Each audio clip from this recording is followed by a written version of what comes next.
Bismillahirrahmanirrahim. Alhamdulillahirabbil alamin. Wassalatu wassalamu ala sayyidina Muhammadin asyrafil mursalin wa ala alihi wa sahbihi ajma'in. Subhanaka la ilma lana illa ma 'allamtana innaka antal alimul hakim. Qala rabbi shrah li sadri wa yassir li amri wa hlul 'uqdatam min lisani yafqahu qawli.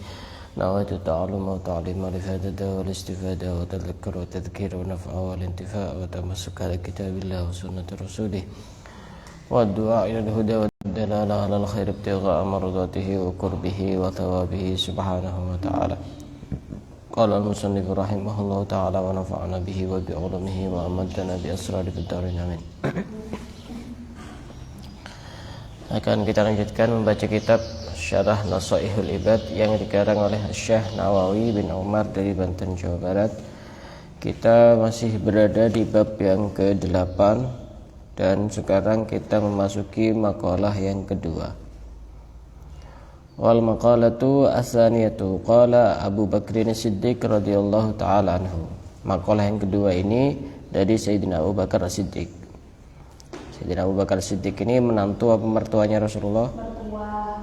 Mertua, karena Rasulullah menikah dengan putrinya yang bernama Sayyidah Aisyah. Apa kata Sayyidina Abu Bakar Siddiq? Samaniyatu asya zinatun li samaniyati asya. Ada 8 perkara, yang 8 perkara itu bisa menjadi perhiasan untuk 8 perkara yang lain. Sesuatu itu kalau ada perhiasannya itu indah gitu. Kalau tidak ada perhiasannya kurang indah. Ya, kalaupun indah tidak seindah ketika ada perhiasan. Apa itu 8 hal yang menjadi perhiasan untuk 8 hal yang lain? Pertama, al-afafu zinatul faqri. Menjaga diri dari meminta-minta itu adalah perhiasannya orang fakir. Makanya kalau ada orang itu tidak punya, ada orang itu miskin, ada orang itu fakir, tapi tidak suka minta-minta, itu luar biasa. Jadi kefakirannya itu menjadi hal yang indah karena tidak minta-minta. Karena penyakitnya orang fakir ya begitu, minta-minta. Orang penyakitnya orang tidak punya itu berharap pemberian dari orang lain. Nah, ketika ada orang fakir, dia tidak minta-minta, maka itu menjadi sebuah perhiasan yang sangat berharga, bernilai harganya. Tidak heran kalau Rasulullah mengatakan kadal fakru ayyakuna kufra. Hampir-hampir kefakiran itu bisa menyebabkan kekufuran. Ya, karena memang orang fakir itu kadang-kadang tidak menerima dengan kefakirannya. Sehingga kadang-kadang dikasih misalkan beras sekian puluh kilo untuk berpindah agama, mau. Kenapa? Karena dia tidak mau fakir. Maka orang itu kalau dia fakir dan tidak meminta-minta, itu menjadi perhiasan yang sangat berharga. Ya, contoh ya, pengemis-pengemis itu saya lihat kadang ada yang masih sehat, seadanya bekerja itu ya kuat, mampu, tapi dia lebih suka untuk meminta-minta. Dan lebih parah lagi, orang yang berada tapi juga suka minta-minta. Intinya minta-minta sama orang itu menjadikan harga diri seseorang itu turun. Siapapun dia, mau dia orang kaya, mau dia orang miskin, mau dia ustadz, mau dia orang biasa, kalau suka minta-minta itu ya harga dirinya itu turun. Kalau dikasih tidak masalah, dikasih. Minta itu turun. Contoh hal yang paling sederhana yang mungkin sering dilakukan. Misal kalau sebaya seperti ini, ayo makan di warung, nanti kamu yang traktir. Seperti itu juga bagian dari minta-minta seperti itu. Orang itu hanya image-nya ke orang itu, ini ya, turun, rendah itu. Ya guyon, cari yang lain aja, jangan guyonan seperti itu. Jangan bayar sendiri. Oh, enggak. Tapi jangan yang seperti itu. Jangan membiasakan yang tidak bagus. Kalau perlu ngajak orang itu, ayo kita ke warung. Nggak usah ngomong apa-apa. Nanti kalau sudah selesai langsung bayar. Sudah saya bayar semua. Gitu. Begitu. Saya beberapa kali ketika di warung itu, ya nih memang niat makan. Tiba-tiba setelah selesai saya mau bayar, kata yang punya warung itu, sudah dibayari sama itu orang itu. Beberapa kali itu namanya rezeki min haitsu la yahtasib itu. Itu seperti itu bagus. Jadi dia pun tidak mau pamer kepada yang lainnya. Karena nanti kalau misalkan, Ustaz saya bayar ini ya pasti saya jawab, enggak usah lama-lama. Tapi dia langsung begitu. Saya juga seperti itu. Saya itu biasanya seperti itu. Kalau di warung ngerti saya ada yang kenal begitu. Kalau tidak kenal kan ya aneh gitu. Ada yang kenal, saya kadang pulang duluan, ya bisik-bisik ke itunya, sama yang itu berapa. Udah. Nah, seperti itu bagus seperti itu daripada minta-minta itu. Menjadi tidak indah karena tidak ada perhiasannya orang fakir itu. Maka orang itu kalau bekerja, niatkan yang pertama menjaga diri agar tidak meminta-minta, karena minta-minta itu tidak mulia. Makanya nanti pada hari kiamat orang yang suka minta-minta itu dibangkitkan dalam keadaan tidak punya wajah. Wajahnya itu rata. Artinya itu gambaran dia tidak punya malu. Tidak punya malu. Bukan tidak punya kemaluan. Iya. Nah, fakir itu perhiasannya adalah al-afaf. Menjaga diri untuk tidak minta-minta. Pokoknya usahakanlah jangan suka minta-minta. Kalau yang cowok-cowok itu biasanya rokok atau join kopi. Saya itu anti seperti itu. Ya, walaupun saya tidak merokok ya, tapi urusan minuman misalkan atau kalau lagi ngopi ya, saya anti seperti itu. Join seperti itu. Merendahkan harkat dan martabat manusia. Jangan suka minta-minta, walaupun urusan yang sederhana. Kalau di pondok misalnya minta odolnya ya, minta sabunnya ya. Nah, itu kalau tiap hari ya sama seperti beli baru itu. Jangan, walaupun hal-hal yang sepele itu. Orang itu pasti akan menganggap, mungkin yang awalnya, oh ini kayaknya orangnya wibawa, oh ini orang kayaknya punya nilai lebih di hadapan orang lain. Tapi karena suka minta-minta seperti itu, ya akhirnya begitu. Dikit-dikit pinjem, padahal ya dia mampu untuk mempunyai barang itu. Dikit-dikit pinjem, misalkan contoh ya, sisir misalkan. Sisir harganya berapa? 2.000 bisa, 2.000, 3.000 ada. Misalkan ya, contoh di pondok, pinjem sisirnya ya. Besok pinjem sisirnya ya. Padahal kalau pas lagi keluar beli 5.000, 10.000. Saya juga heran sama anak-anak sekolah itu. Kok ada yang tidak punya pulpen gitu sekolah itu? Bukan hilang. Kapan itu saya masuk di satu kelas itu ada 7 orang yang tidak punya pulpen. Tidak punya pulpen. Kamu sangunya berapa? 10.000. Padahal pulpen 1.000 itu sudah dapat itu. Nah, itu tak belikan semua satu-satu itu, biar tidak ada alasan tidak nulis atau apa. Kalau misalkan saya masuk lagi tidak punya pulpen lagi, berarti memang tidak niat belajar begitu. Ada yang tidak bawa apa-apa, tidak bawa pulpen, tidak bawa buku. Makanya saya itu heran kalau ada orang anak sekolah itu kok tidak bawa LKS, tidak bawa buku, lupa, ketinggalan. Sangunya tidak ketinggalan. Itu kan juga aneh itu. Kadang LKS itu masih salah-salah bawanya. Kadang jawabannya nggak punya jadwal. Padahal itu sudah sebulan 2 bulan itu masih tidak punya jadwal. Ini kan jadi aneh itu. Mungkin ada yang pengalaman seperti itu. Alhamdulillah saya tidak seperti itu dulu.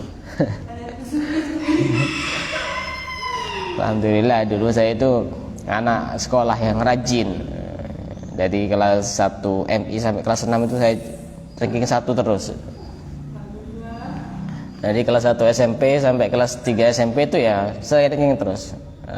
Antara 1, 2, 3 itu. Kalau MI itu 1 terus dari kelas 1 sampai kelas 6. Setelah pondok, nah ini sudah kompetisi sudah banyak.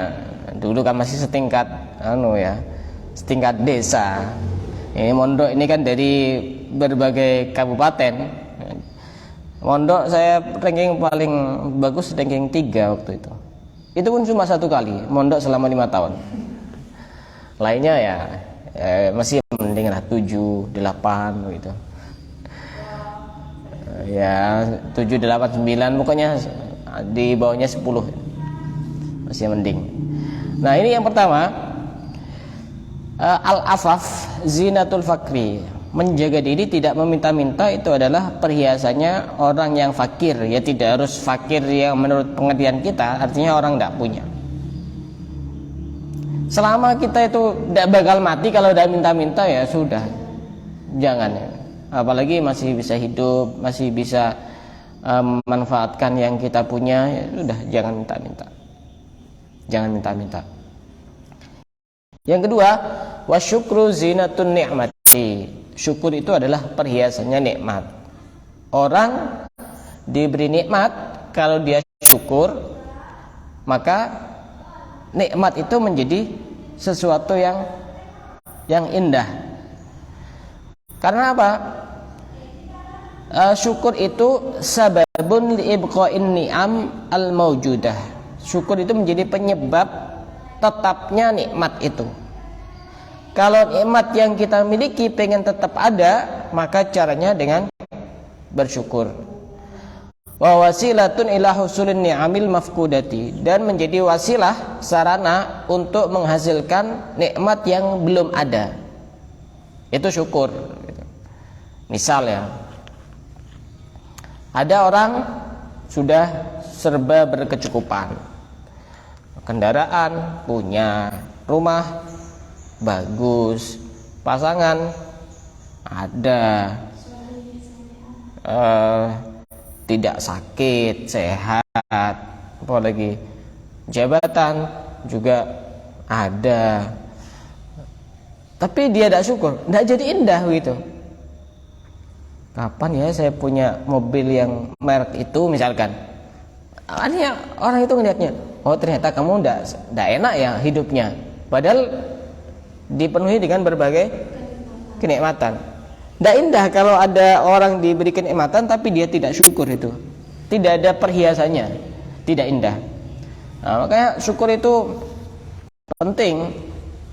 Dikatakan oleh sebagian ulama, contoh kecil agar kita bisa bersyukur, kalau kita pengen ngerti betapa nikmat kita dikasih bisa melihat itu sangat besar, coba kalian pejamkan mata sesaat saja, kalian tahu betapa nikmat bisa melihat itu sangat berharga.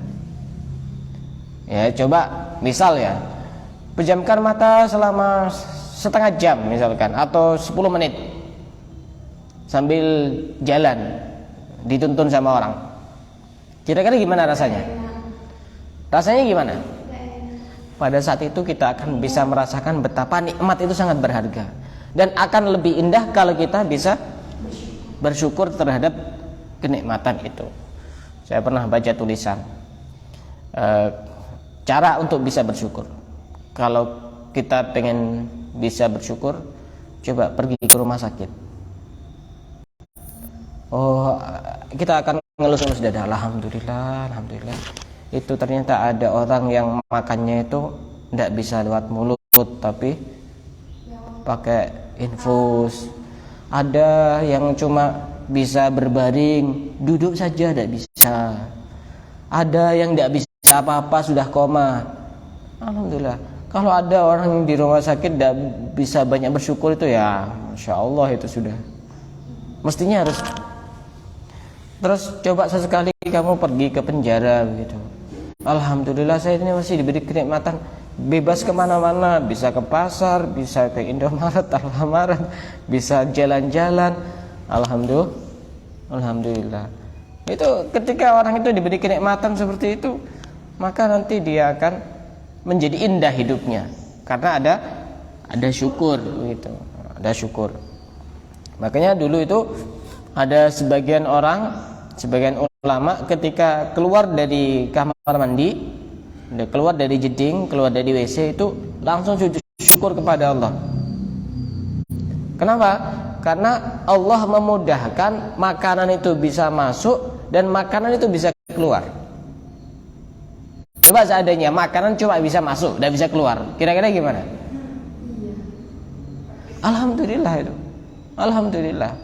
Sujud syukur ketika beliau-beliau itu keluar dari jeding, keluar dari WC itu sujud syukur, bukan sujud di kamar mandi, bukan. Karena syukur itu. Kalau tidak percaya, coba tanya ke dokter itu. Kalau misalkan ada orang tidak bisa kentut saja ya, itu harus digimanakan? Harus dioperasi itu. Butuh biaya berapa? Tidak cukup 1 juta 2 juta itu, angka puluhan. Karena tidak bisa kentut. Orang itu kalau sudah melahirkan tapi lewat operasi, itu tidak boleh makan apa-apa kalau belum kentut ya, begitu. Maka betapa nikmat yang kita miliki itu sangat luar biasa besarnya. Bisa ngelihat saja itu alhamdulillah itu sudah. Maka kita harus banyak bersyukur. Karena dengan bersyukur nikmat itu menjadi lebih indah karena ada hiasannya. Kalau tidak bersyukur ya tidak indah.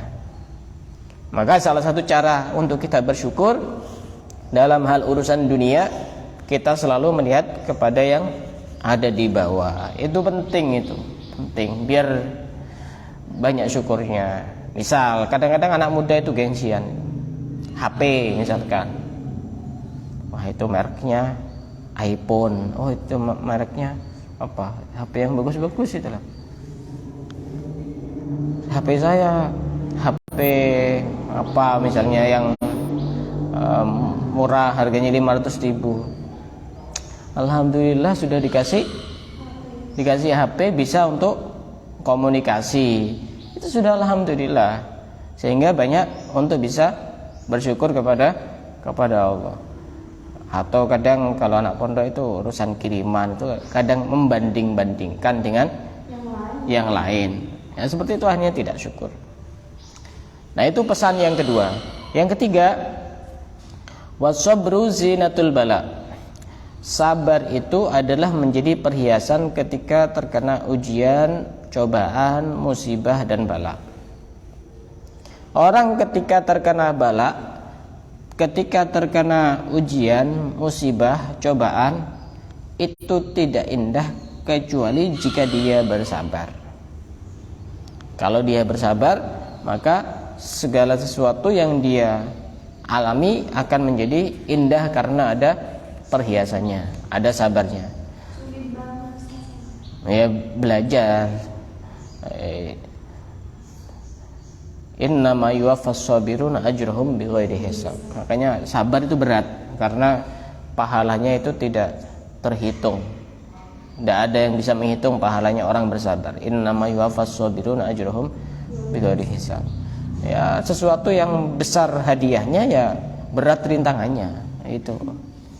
Kalau termasuk istiqomah itu ya berat gitu. Kalau yang tidak berat istirahat, bukan istiqomah. Contoh kita bisa belajar dari para ulama terdahulu. Contoh misalkan Imam Syafi'i itu pernah diuji oleh Allah dengan penyakit bawasir. Tahu bawasir? Bawasir itu apa ya? Keluar dari bagian belakang ini, bisa keluar darah gitu. Ambeien tapi sampai keluar darah gitu. Sampai Imam Syafi'i ini ketika ngajar kepada murid-muridnya baca hadis itu kadang sampai ininya keluar darah itu. Dan dia sangat sabar. Itu Imam Syafi'i, sekelas Imam Syafi'i begitu. Karena memang sabar itu adalah perhiasannya bala. Sabar itu adalah perhiasannya bala.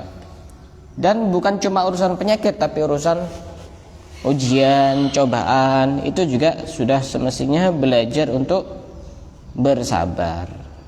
Karena sabar sendiri ada macam-macam. Ada sabar ketika melakukan ketaatan, ada sabar ketika untuk menjauhi kemaksiatan, ada sabar ketika tertimpa musibah, dan ada sabar untuk hal-hal yang mubah. Itu ada tingkatannya masing-masing. Apalagi ketika nanti bulan Ramadan, itu puasa itu pahalanya hanya Allah yang tahu, dan sabar sendiri juga pahalanya tidak ada yang tahu kecuali Allah. Sehingga ketika ada orang puasa dan dia bersabar, maka dia mendapatkan pahala yang tidak terhingga. Itu yang ketiga. Yang keempat, wattawadhu zinatul hasabi.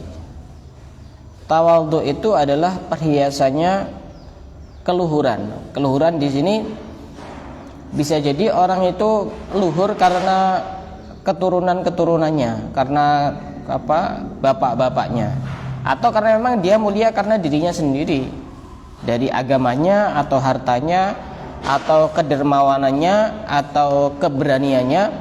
Tapi itu semuanya bisa menjadi indah ketika dia tawadhu. Misal anaknya seorang kiai, tapi dia tawadhu, berbaur dengan santri-santri misalkan. Atau dia kaya, tapi dia tidak sombong misalkan. Itu hal yang indah. Karena kemuliaan seseorang itu akan menjadi indah ketika dia punya sifat tawadhu. Dan salah satu tanda orang itu tawadhu, hubbul humul, suka tidak menampakkan diri, tidak menonjolkan diri. Itu tanda orang tawadhu. Misalkan orang kaya, ya dia kalau berpenampilan ya biasa-biasa, tidak langsung glamor atau apa itu istilahnya, biasa penampilannya. Orang berilmu juga biasa penampilannya. Orang keturunan orang-orang mulia juga biasa. Itu tanda kalau dia itu tawadhu. Jadi tawadhu juga ada tanda-tandanya. Ya biasa penampilannya, tidak menonjolkan diri. Kalau dia itu misalkan anaknya kiai misalkan, ya biasa mau kumpul sama siapa saja itu ya mau, tidak harus sesama Gus, sesama Lora, tidak harus. Itu namanya tawadhu.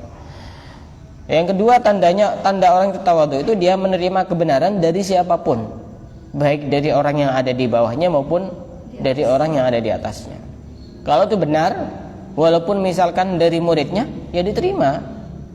Kalau itu benar walaupun dari orang biasa yang menurut kita itu dia tidak berilmu, tapi itu benar, ya sudah diterima. Itu tanda orang tawadhu. Maka orang itu kalau luhur pangkatnya, status sosialnya, kalau dia tawadhu, maka itu menjadi sesuatu yang sangat indah. Yang ke berapa? Yang kelima, wal hilmu zinatul ilmi. Berlapang dada itu adalah perhiasannya ilmu. Artinya gampang memaafkan, gampang memaklumi. Kalau dia itu orang berilmu, maka itu menjadi hal yang indah. Disakiti, dimaafkan, dibuli, dilupakan,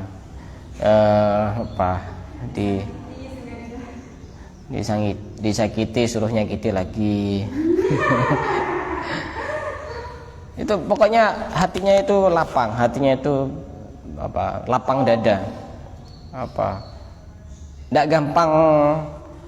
gampang marah, ndak gampang ngosokan, ndak gampang menyimpan dendam, permusuhan. Itu menjadi perhiasan orang berilmu. Tapi kalau ada orang berilmu baru disinggung sedikit urusan pribadi ya, urusan pribadi, langsung tidak akan dimaafkan sampai mati, sampai hari kiamat. Tidak indah ya, orang itu hanya memandangnya, jadi ustadz kok ngosokan misalkan, jadi kiai kok menyimpan dendam kusumat misalkan, ya itu hanya tidak bagus. Ketemu tidak nyapa karena memang tidak cocok. Ya sudah, saya itu kepada siapapun oke saja, walaupun di satu sisi saya kadang tidak cocok sama orang itu, tapi ya biasa-biasa aja. Biasa-biasa aja. Jangan sampai kita itu punya musuh. Artinya kita tidak memposisikan diri menjadi jangan memusuhi. Tapi kalau dimusuhi ya pasti otomatis. Nggak mungkin, itu sudah sunatullah.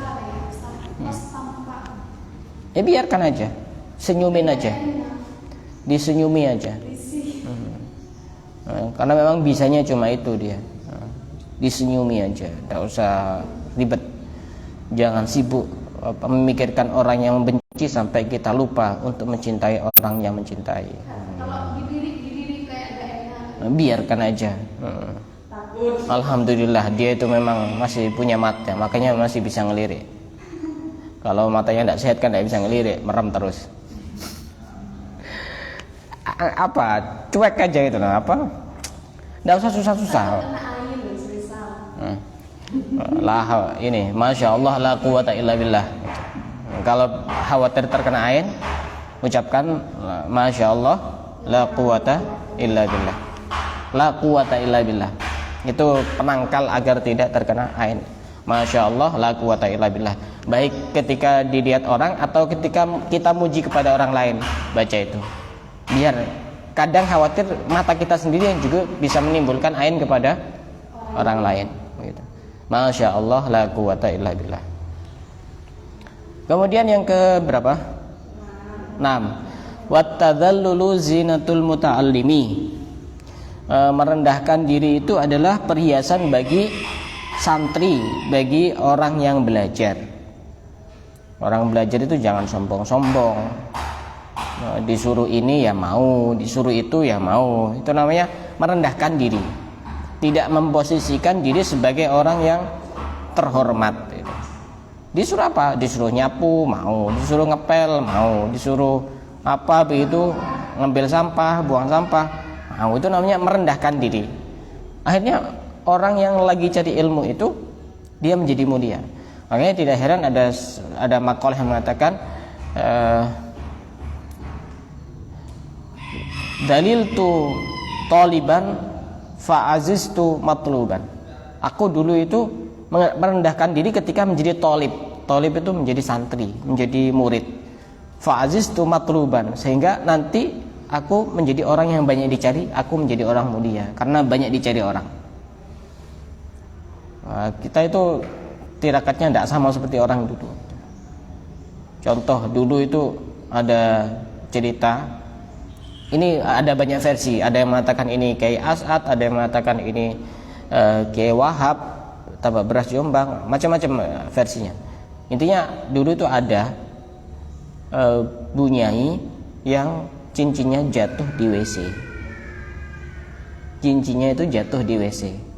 Nah, WC dulu kan tidak sama seperti sekarang. Jadi WC dulu itu ada semacam lingkaran begitu, terus ada kayu untuk duduk. Jadi lingkaran semacam ya lingkaran panjang begitu, dalam. Jadi langsung masuk ke situ, sampai banyak kan. Nah, itu ada bunyai itu cincinnya masuk ke WC itu. Terus ada santri.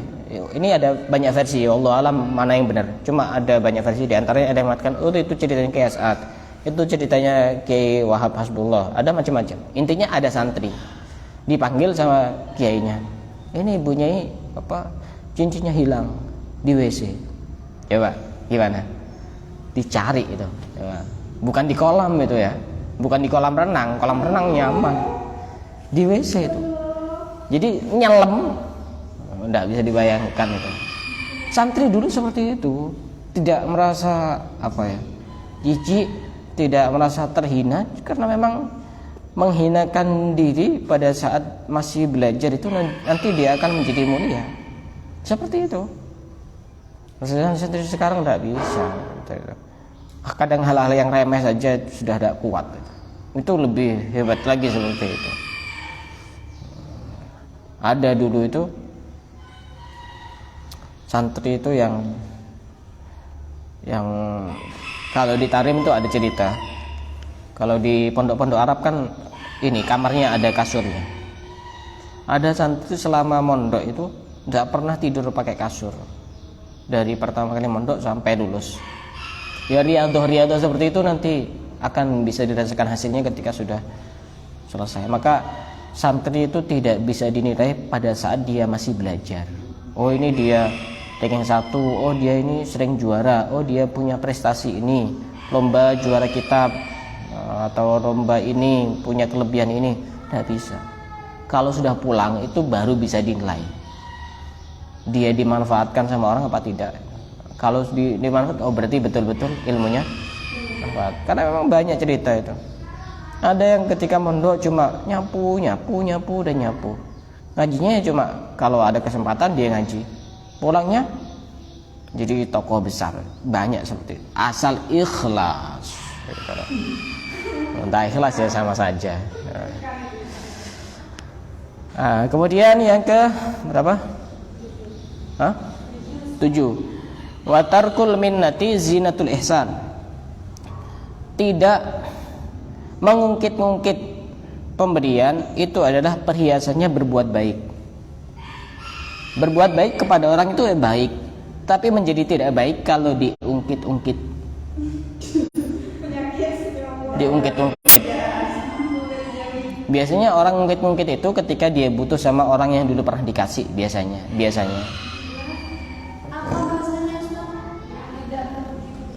Biasanya orang itu kalau ngungkit-ngungkit itu biasanya kalau lagi butuh sama orang yang dulu pernah dikasih. Misal pernah ngasih uang 100.000 ke fulan gitu. Pas dia sekarang lagi butuh bantuannya fulan itu. Pas fulannya lagi tidak bisa, memang benar-benar tidak bisa. Masa kamu lupa dulu saya pernah kasih uang 100.000? Ini tidak indah, kebaikan itu tidak indah karena diungkit-ungkit. Makanya di dalam Al-Quran itu la tubtilu shadaqatikum bil manni wal adha. Jangan membatalkan sedekah kalian dengan mengungkit-ungkit. Sedekah itu menjadi pahalanya hilang sebab diungkit-ungkit. Dulu memang ada pahalanya, tapi karena kemudian hari kamu ungkit-ungkit, hilang. Pahala sedekah itu hilang. Pahala kebaikannya hilang karena diungkit-ungkit. Tidak bagus. Kebaikan tidak bagus kalau diungkit-ungkit. Tapi kalau kebaikan itu tidak diungkit-ungkit menjadi perhiasan, menjadi indah begitu.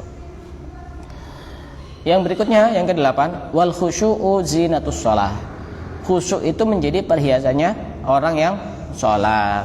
Coba kalau ada orang sholat garuk-garuk, tidak tenang, toleh kanan toleh kiri, tidak indah sholatnya.